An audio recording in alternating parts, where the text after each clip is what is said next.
Now in this chapter, the topic 6.3, that is reflection of waves, is deleted from the syllabus for this year. But let us study this topic in short, reflection of waves. Now before going to reflection of wave, let us see what is denser medium and what is rarer medium. Denser medium is the medium in which particles of the medium are situated very close to each other, and rarer medium is that medium in which the particles of the medium, they are situated away from each other. Now in first case we see the reflection of transverse wave from denser medium. Now we know that transverse wave is in the form of crests and troughs. Now this is transverse wave which incident on the boundary of denser medium. It get reflected back. Now it get reflected back in such a way that crest is reflected as trough and trough is reflected as crest. Now therefore there is phase change of pi radians in the wave after a reflection. Now second case is reflection of transverse wave from rarer medium. Now this is transverse wave which incident on the boundary of rarer medium. It get reflected back. It get reflected back in such a way that crest is reflected as crest and trough is reflected as trough. Now therefore there is no phase change in the wave after reflection. Now third case is reflection of longitudinal wave from denser medium. We know that longitudinal wave is in the form of compression and rarefaction. Now when the longitudinal wave incident on the boundary of denser medium, it get reflected back. It get reflected back in such a way that compression is reflected as compression and rarefaction is reflected as rarefaction. Therefore there is no phase change in the wave after reflection. Now fourth case is that reflection of longitudinal wave from rarer medium. Now this is longitudinal wave incident on the boundary of rarer medium. It get reflected back. It get reflected back in such a way that compression is reflected as rarefaction and rarefaction is reflected as compression. Therefore there is phase change of pi radians in wave after reflection. Now let us turn the page.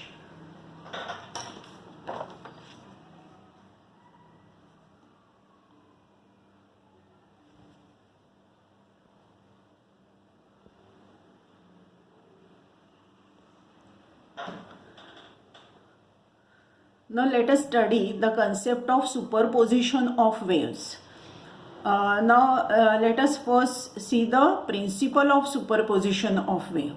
Principle of superposition of wave states that if two or more waves reach at a point of the medium simultaneously, each wave will produce its own displacement as independent of the presence of other wave, and resultant displacement at that point is the vector sum of the displacement produced by all the waves.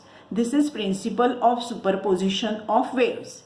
In order to clear this concept, consider two examples. Now first example is that superposition of two waves of same amplitude and same phase, and they are moving towards each other.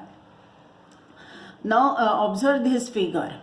Now at time instant t is equal to 0, two waves are approaching towards each other. At time t is equal to 1 second, two waves are very close to each other. As time is equal to t is equal to 2 seconds, two waves superimpose over each other and the waves are in phase. Therefore crest of one wave overlaps with crest of other wave, and therefore the displacement produced by one wave is in the same direction as that of displacement produced by other wave. Therefore, two displacements get added with each other, and the resultant displacement is maximum displacement, and such interference of waves is called as constructive interference. Such interference of waves is called as constructive interference because wave get interfere with each other. Now after interfering, the wave move away from each other, and they move further and further in the same direction as the waves are progressive waves. Now second example is as superposition of two waves of same amplitude and opposite phase moving towards each other. Now at t is equal to 0 second, two waves which are out of phase, they are approaching towards each other. At time t is equal to 1 second, the waves are close to each other. At t is equal to 2 second, two waves get superimposed over each other, and as they are out of phase, crest of one wave coincides with trough of other wave. Therefore, displacement produced by one wave is in opposite direction to that of displacement produced by other wave. Therefore, two displacement get cancelled with each other, and resultant displacement is 0. Such type of interference is called as destructive interference, and after overlapping with each other, two waves move further and further along their own direction. Now therefore, this is about the superposition of waves. We stop here for this lecture.